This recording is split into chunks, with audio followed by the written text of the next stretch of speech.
ഇന്ന് രാവിലെ തന്നെ പുട്ടാണ് കഴിക്കാൻ വേണ്ടി രാവിലെ തന്നെ കാപ്പിയിട്ട് ഫോർമാലിറ്റിക്ക് വീഡിയോ ഒക്കെ എടുത്തപ്പോൾ ക്യാമറയിൽ ആവി കയറിയതാണ് കണ്ടത്. നേരത്തെ നാളെ അങ്ങോട്ട് ശരിയല്ലല്ലോ. എൻ്റെ അമ്മ ഈ വീഡിയോ കാണുമ്പോൾ ജനിക്കുമ്പോഴേ നാവുന്നുണ്ട് ശരിയല്ല എന്ന് പറയും.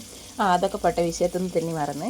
അപ്പോൾ പുട്ട് ഇവിടെയാണ്, അപ്പുറത്തുനിന്ന് കടലി ആവുന്നുണ്ട്. അപ്പോൾ എല്ലാവരും സുഖമായിരിക്കുന്നു. പിന്നെ എന്നെ ഇതുവരെ സപ്പോർട്ട് ചെയ്ത എല്ലാവർക്കും ഒരുപാട് നന്ദി കേട്ടോ.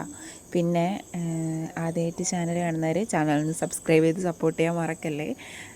11 മണിയൊക്കെ ആയപ്പോൾ മിഥുവിന് തനിയെ ഒരു വിശപ്പിൻ്റെ വിളി വരാനുണ്ട്. അപ്പോൾ തനിയെ അടുക്കളയിൽ വന്ന് പറയും, കുഞ്ഞി വിശക്കുന്നുണ്ടല്ലോ. അപ്പോൾ ഞാൻ ചിക്കൻ സോസേജ് ആയി കൊടുക്കുക കേട്ടോ. അത് ചോറിൻ്റെ വിശപ്പൊന്നുമല്ലേ, വേറെ എന്തെങ്കിലും കിട്ടുമല്ലോ. ഞാൻ അടുക്കളയിൽ കയറി എന്തെങ്കിലുമൊക്കെ പുതിയ ഐറ്റമൊക്കെ പരീക്ഷിക്കാനും എനിക്ക് ഭയങ്കര ഇഷ്ടമാണ്. വൈകുന്നേരമൊക്കെ ആയപ്പോൾ ഒരു നാരങ്ങ സോഡ ഉണ്ടാക്കി തരുമോ എന്ന് ചോദിച്ചിട്ടൊരു വിളി വന്നിരുന്നേ. അപ്പോൾ ഞാൻ നാരങ്ങ സോഡ ഉണ്ടാക്കുകയാണ്.